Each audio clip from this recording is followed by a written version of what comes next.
நான் நல்லா இருக்கணும்னு நீங்க நினைக்கிறீங்க, நீங்க நல்லா இருக்கணும்னு நான் நினைக்கிறேன். ஆனா நம்ம எல்லாருமே நல்லா இருக்கணும்னு நினைக்கிறவங்க நல்லா இல்லைங்க, விவசாயிங்க.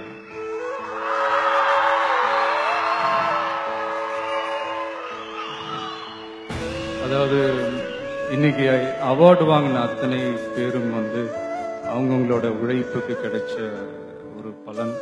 ஆனா எந்த பலனும் கிடைக்காம இன்னைக்கு போராடிட்டு இருக்கிற விவசாயிகளை நினைச்சா வலிக்கிறேன்.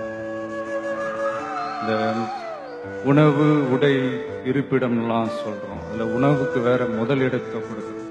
ஆனா அதை கொடுக்குற விவசாயிக்கு பசி ஈஸியா தீந்துறதுனாலதான் நாமளும் அவங்கள பத்தி அதிகமா நினைக்கிறது இல்லையா. அதாவது காசு கொடுத்தா கூட சாப்பிட்றதுக்கு எதுவுமே கிடைக்காதுன்ற ஒரு நிலைமை வந்தாதான் நம்மளாம் புரிஞ்சுக்கணும். நமக்கு இது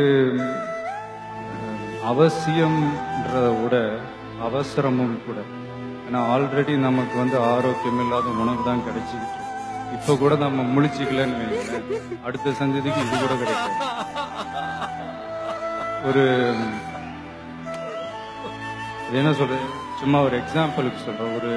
ஒரு கடையினுடைய ஒரு முதலாளி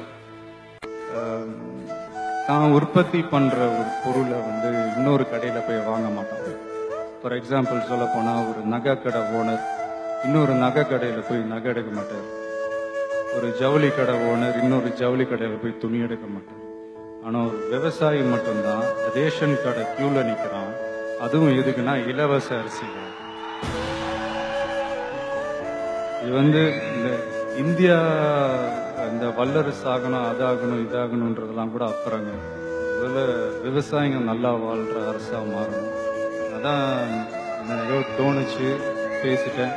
ஏதாவது தப்பா ஏதாவது